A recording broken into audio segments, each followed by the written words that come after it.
All right, you guys, just a couple more. This one wants us to solve for x. So we're going to have a value for x. And it's right here. So the first question you're going to ask yourself is, how am I going to do that? And the answer should be, what do I know about these two triangles here? Well, I know that they're similar because these two lines are parallel. Oops. These two lines are parallel. And because of alternate interior angles, that means that this angle and this angle are the same.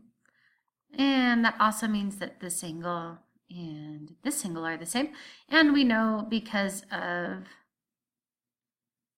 vertical angle theorem that these two angles, I guess I should make that 3, these two angles are the same here. Well, if I know that they're similar, then I know that their side lengths are proportional. Their corresponding side lengths are proportional. So the question is, which of the sides are corresponding? That's what you have to ask yourself.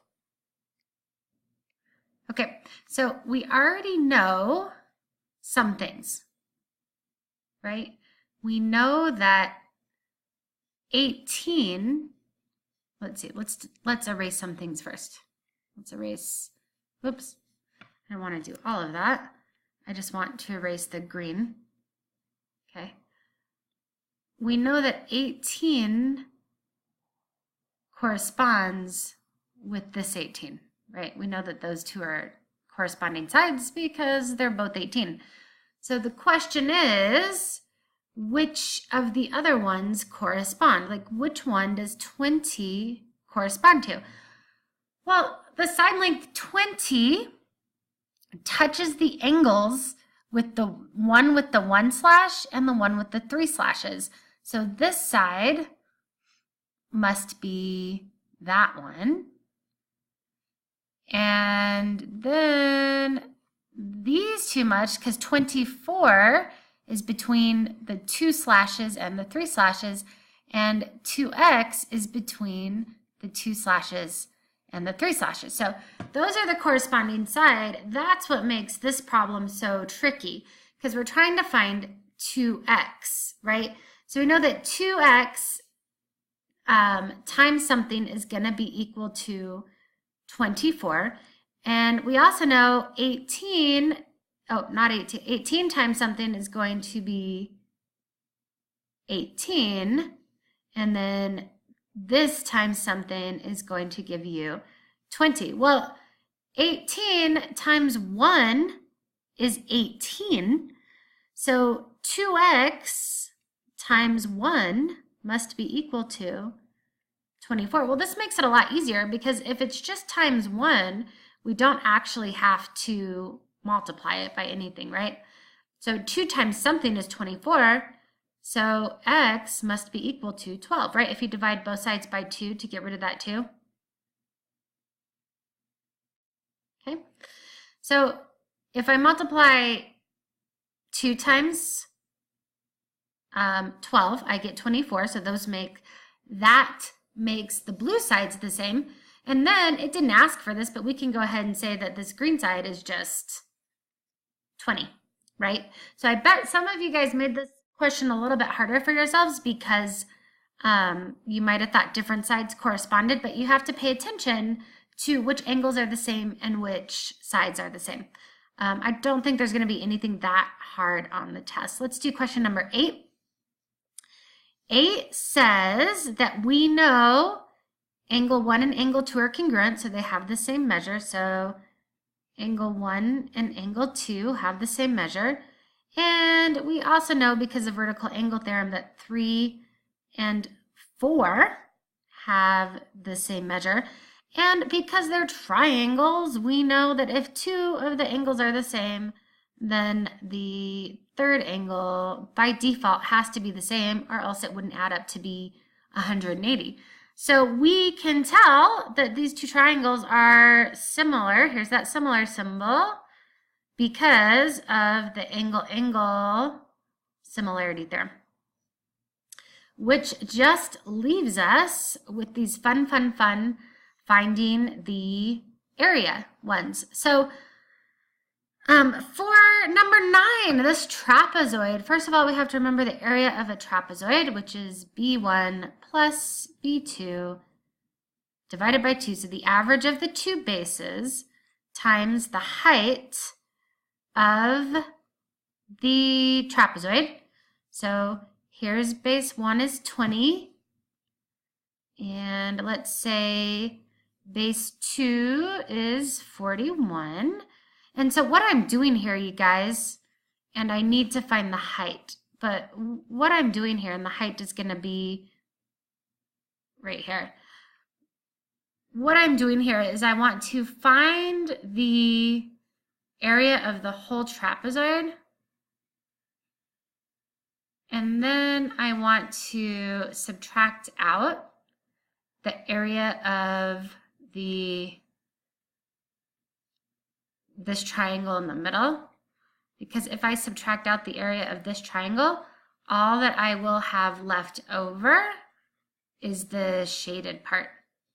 Okay, so the first of all, I have to find the area of the entire trapezoid. So in order to do that, I need to find the height. That's the part that's missing. So what do I know? I know that 26 is the same as this side, so this must be 26 inches. I know that from here to here is 20 inches, so if I draw a line straight down the middle, that's going to make this 10 inches. Now I can use Pythagorean theorem to find the height. So I have 10 squared plus some height, I don't know, b squared, that's going to be what I want, that's the height of the triangle, is equal to 26 squared, which is 26 times 26, 676. And 10 squared is actually 100, so I'm going to subtract 100 from both sides. So b squared is left over is equal to 576. So my height here is actually equal to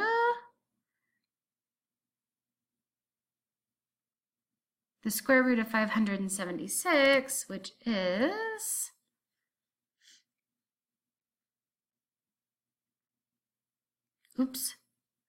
that's not, I put too many buttons in. 576. 24. Nice, that worked out well. And remember, it's positive and negative 24. All I did here is I found the square root of both sides. Okay, so b equals positive and negative 24, but because I'm dealing with distance, I just need the positive value. So my height is 24. So now I can find the area of the entire trapezoid. So B1 plus B2 is 20 inches plus 41, so I have 61 inches here. And my height, oh, that was weird. My height is 24.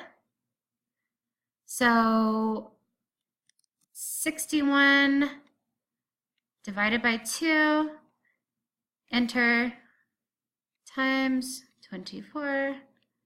732. So the area of the whole trapezoid is 732 inches squared because it's area.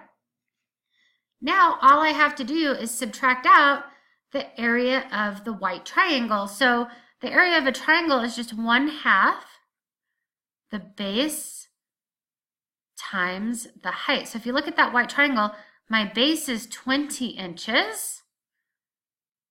And my height is 24, right? So half of 20 is 10, and 10 times 24, the area of the triangle is 240 inches squared. So 732 minus 240 is 2, cross out the 7, that's a 6, that's a 13 now, minus 4 is 9. And 4 minus 2 is 2. 292 inches squared is the area of just the shaded portions of that trapezoid.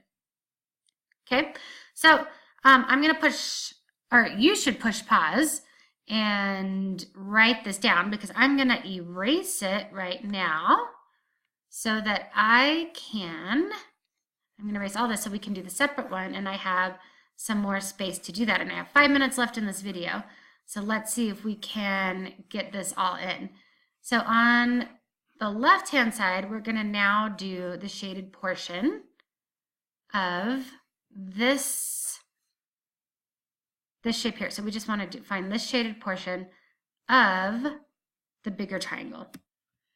And what I just realized, you guys, was that, sorry to interrupt our new shaded portion, but the other one I had when I crossed out the 700 to make this next number 13 when I was subtracting the 292 or whatever it was, the 7 should have become 6. So instead of 292, it should have been, you guys probably already caught this, it should have been 492 inches squared for just the shaded portions of this figure here.